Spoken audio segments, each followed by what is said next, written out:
be known as Teams Plus.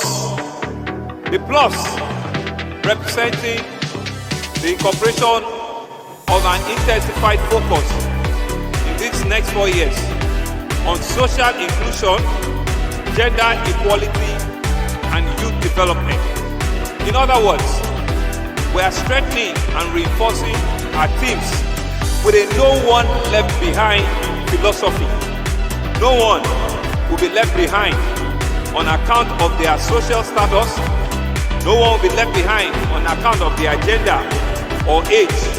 We will design all of our programs and policy to ensure that everyone is carried along and is catered for. This is our solemn promise to you, Lagosians. Welcome again to you and you and you and all our viewers. It's your girl Adenike, and as always, I am not alone. Yes, so you know how we do it on the program. It's your girl Ruth. Now let's give you a rundown of our lineup today. We will kick off the show by reaching out and talking to many of those people and communities affected by the recent flood occasioned by the heavy downpour in most parts of the state. We won't stop there. We've also reached out to relevant authorities on how they plan to deal with this issue to avoid future reoccurrences. That's the truth before we all get swept off our feet by flood.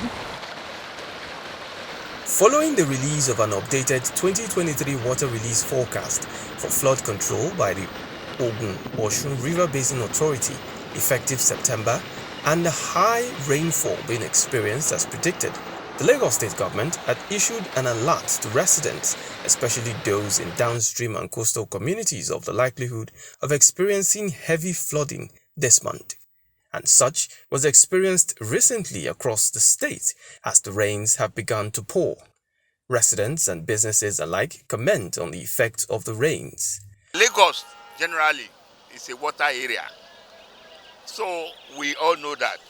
But if we keep the gutter, the drainage in a proper, we clean it all the time, we don't allow any dirt to stay there, definitely the water will be able to flow. No matter how tough it is, it won't cover the whole ground. We make sure we clear the drainages, and we don't allow people to put dirty in the drainage. In our area, we try on that, but we are still looking forward to the government to maybe assist and do something there. In my area, I make sure I don't put waste bin inside the gutter, and whenever I see anything that can block the movement of water, I do my best to at least remove it. But the government has to also just do their best. I think everything lies in the hand of government. I think people should avoid throwing the dirt in the gutters. And maybe government should do their own part too, because most of the things they are throwing in the gutters, if they didn't see the people that will pack it on time, they prefer putting it in the gutters. Some places in Ikoyi there, Lekki, where they are supposed to be free drainage, I think a lot of blockage has been there in the name of building houses, building offices and all that. So sometimes in some area they didn't even think of the drainage on that road before they start building whatever they do. So by so doing, I think is the cause of the flooding in that, especially in Lekki and Ikoyi. Well, as it is now, if you go inside now, you see that so many things have been damaged, like so many pictures, and you know how valuable pictures are. Memories have been damaged, properties, electronics, so many things have been damaged. But as we can see, we cannot count our loss, because we just give thanks to God that yes, no life is recorded being lost here. We thank God, but we can see both properties lost, and it's not really easy. If I throw my own, the other person throws, who is going to control us? It's a bigger problem when there is no enforcement, because the chairmen in the LCDs are supposed to take action. But if there is no backup, because this is where the government comes in, the government has to back up the enforcement of these issues. If the government is not doing so, then there is nothing anybody can do about it. This place has been the major outlet for all the waters that's coming from the whole world D in Papa Shafa and the environs. And for some times now, we've been expecting some aggressive attention, which we have not been seen. But I hope that soon as possible, the Ministry of Environment will be on top of the matter. The only thing that is remaining is to open up Okun-Ajah Road so that all the waters that's coming from here can be discharged to Mulero Canal. Here now under bridge.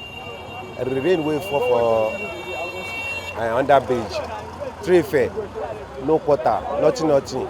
The rain is stop us. All those our market, everything will spoil.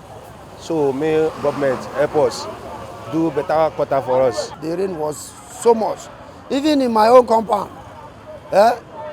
water full everywhere. I don't even sleep with my family at home. So there wasn't anything that was very nice on that day. Because everybody, even marketers, they didn't shed. No one way. Even there was no way for people to pass or to trek. So for some people that even created themselves to be helpers, so they were backing people to just go. When they back them to the upper stage there. Then they leave them. They collect their money. Every year was filled. All our market was spoiled. All this place, you cannot come to this place. The flood was too much. Motor was sink, everything. Our market was damaged. All this place from morning till around 6 o'clock. To understand that one of the women that says all this, teaching, all these confessionaries. So I end up in hospital because we heard that a loss close to 500,000 naira worth of goods, and we want the government to come and help us clear the drainage. On Saturday, there was a very heavy downfall in Lagos State, especially here at our Thunder Bridge, which the flood covered even the level of this culvert, more than the culvert, and the water entered into all our parking stores. Even at the management office, everywhere was heavily flooded, to the extent that even about 3 cars, the flood covered 3 cars. The torrential downpour is one that is expected to come along with inconveniences, but residents say all hands must be on deck to stop further damages to life and properties, such as throwing of refuse in the gutters.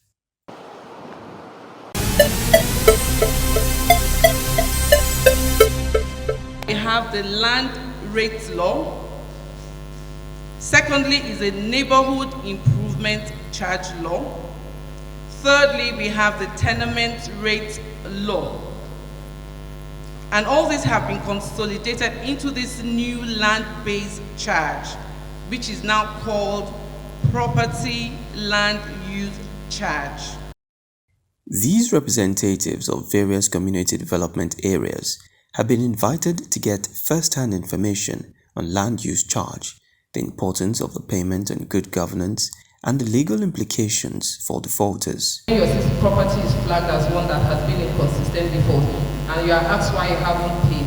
You say it's because the bill is high at 100,000 naira. Forgetting the fact that you left the bill unpaid at the time you were supposed to pay it, and it's accumulated to that 100,000 naira that has become overwhelming for you. So that is a major consequence of non-compliance. It was also a platform to explain the relationship between land use charge and the provision of socio-economic infrastructure across the metropolis. We have come here to appeal to the community leaders, to representative of thoughts, to assist or continuously assisting the government on revenue generation so that they can appeal to their various members for payment of their land use charge at appropriate time so that government can continue to do their developmental projects with all these funds. The sensitization program also dwelled on getting valuable feedback from the stakeholders and addressing concerns of property owners. I applaud the Lagos State to be more faster on their job, so that the bill will not be accumulated before the next one came. There were reactions from the participants. Coming to this sensitization program, I really enjoyed my time here, because what we don't know before, or what people do not take as a serious issue, I understand that it's very, very serious. So we go home to go and tell them that please pay your land use charges at any time. It's very germane. It allows us to see and to know what to do, and to see what we can do about our land use charges that we should pay the government for our benefit, so we can benefit the dividend of democracy to our community. And I believe with this type of meeting, if we continue like this, a lot of people now turn up and been paying their land use. And then I think it's a very welcome idea. This is the first time this type of meeting was held. And then I now credit the governor and the entourage for the work well done. It is my honest prayer that we should yield to all that we have heard here today. If we are owing, we should endeavor to pay right on time, so that we can help them to help us, and we have every right to demand for our right from them if we're able to pay. And that is my takes in all of this. I'm happy to be in this kind of meeting, because we have been paying a double taxation to the government before, because these are about the land use charge. They used to trouble us and be asking us for money, but today I'm happy when we told the PS about our own situation. He said so far we have been paying the transportation, there's no need to be paying it, pending the time they are going to have the meeting with us, and we are very happy on that issue. The sensitization program is one in a series organized by the Lagos State Ministry of Finance to emphasize the need for tax payment compliance as a civic responsibility.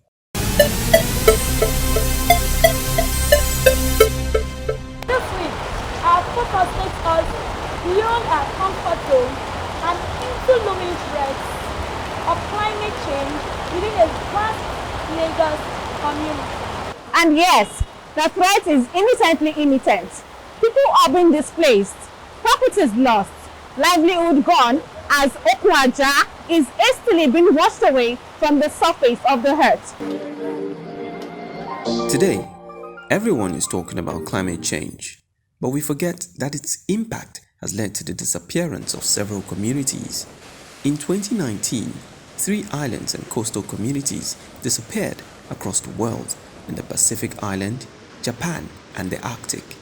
And the same forces that sunk these remote islands could put coastlines around the world at risk. And scientists say these warnings can be ascribed even to continental coastlines around the world. Our journey to Okun-Ajah was mapped by treacherous roads and an undiluted awe. And this was because most Lagos residents only often get to see and talk about places like this, and other notable locations in the sprawling city of Lagos. So, imagine our surprise when we finally arrived here. The community is not immune to the challenges posed by the big city, but it has made a name for itself, attracting businesses with its potential to be a diversified tourism hotspot, raking in millions for the government in revenue. But the story is different. Welcome to Okun-Ajah in Etiosa local government area of Lagos.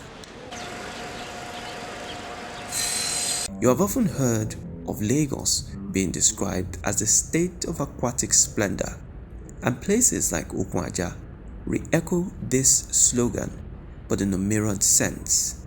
Today, the ocean is threatening this splendor with surge and destruction, and this once thriving community might soon be washed from existence, and here is why.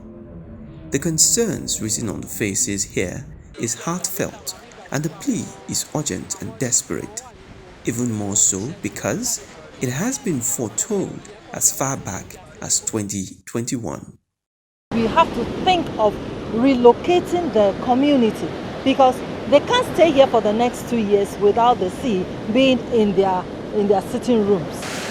Experts like Dr. Regina point to climate change as the culprit, but our opinions are drowned by that of some residents here who are quick to point at spiritual and other man-made activities such as dredging to be major causes of this desolation. ìtẹ́ òkú ní gbogbo bíbà òkú lọ sí sí gbogbo bíbà sọ ẹni tó lè gbé òkú ẹ̀ ọ́n ní láti gbé àwọn òkú wọn ẹlòmíì tó lè gbé olókùn ti gbé gbogbo ẹ̀ lọ. even gbogbo mọ́ central mosque àti kírun omi ti gbé lọ so every day ààrẹ oṣù omi yẹn ó kàn pariwo always so àmọ́ nǹkan tá a lè ṣe àríbi tá a lè kó lọ. most àwọn èèyàn inú olókun etíkun olókun ni wọ́n ti ń ṣe ni wọ́n ti ń rí jíjẹ mímu inú olókun ni àwọn èèyàn ò lè lọ dẹ láti lọ pẹja. tá a bá máa rìn láti etí olókun yìí pé máa dé etí olókun yìí máa ní máìlì méjì ṣùgbọ́n díẹ̀ lẹ́nu ọjọ́ mẹ́ta yìí ló di pé omi kó gbogbo ilé mi nì omi ti kó gbogbo ẹ̀ lọ bí mo ṣe wà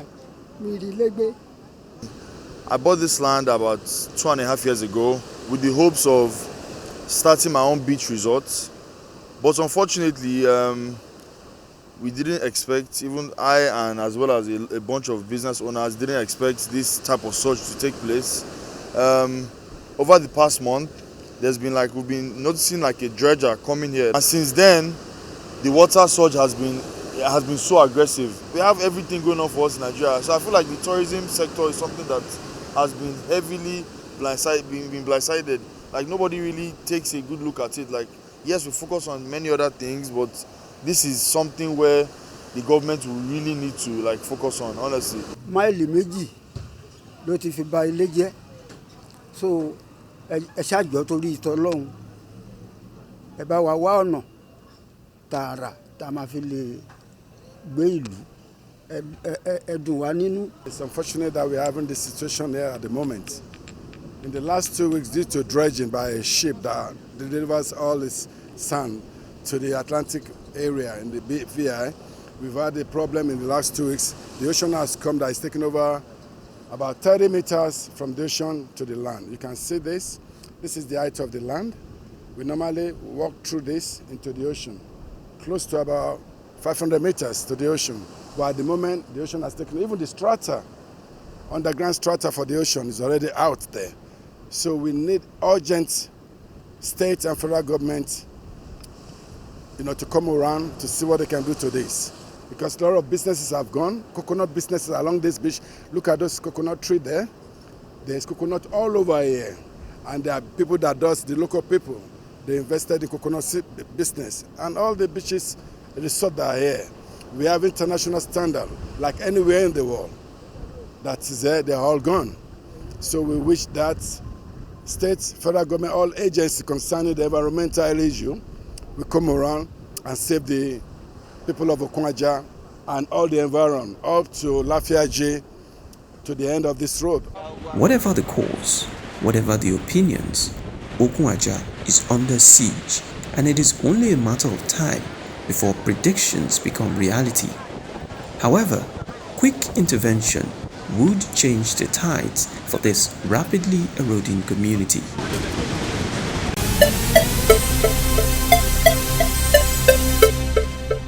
The urgency of the situation in Okun-Ajah cannot be overemphasized to save lives. I couldn't have said it better myself.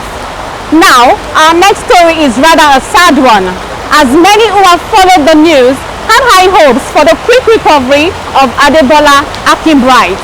Sadly, the recovery has passed, and there are still lingering questions, and a call for investigation and the arrest of the medical doctor who performed the initial surgery. Lagos State Governor Mr. Babajide Sanwo-Olu has expressed sadness over the death of Adebola Akin-Bright, the 12-year-old boy with missing intestines, who was admitted at the Lagos State University Teaching Hospital LASUTH on Tuesday, 19th September 2023.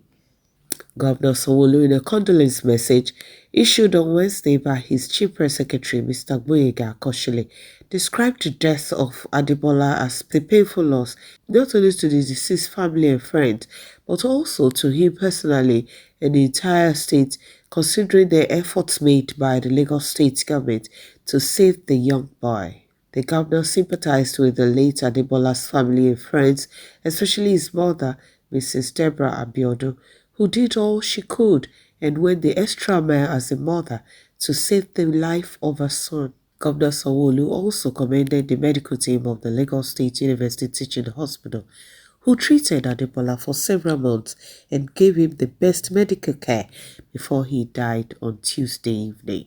Meanwhile, the Lagos State House of Assembly has called for the immediate arrest of the doctor of a private hospital, Obitoks Medical Center, in the Alimosho area of the state, who performed the initial surgery that led to the missing small intestine and eventual death of Master Adebola Akin-Bright.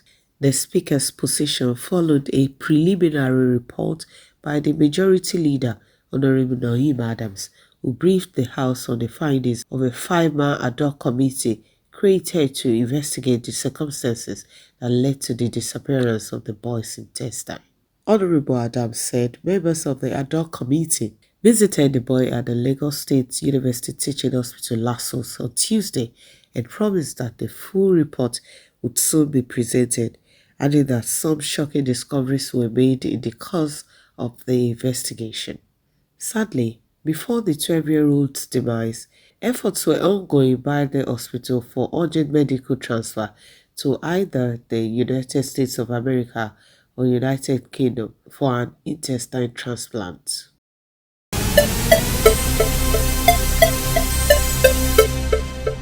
And yes, we promise to bring you updates to the stories as they unfold in the coming weeks. Till we come your way again next week on the program. Ìgbéga ìpínlẹ̀ Èkó ó ti di àjùmọ̀ṣe. A ó máa rí yín bá. Ó dàbọ̀. It will be known as Teams Plus. The Plus representing the incorporation of an intensified focus in these next 4 years on social inclusion, gender equality, and youth development. In other words, we are strengthening and reinforcing our teams with a no one left behind philosophy. No one will be left behind on account of their social status. No one will be left behind on account of their gender or age. We will design all of our programs and policy to ensure that everyone is carried along and is catered for. This is our solemn promise to you, Lagosians.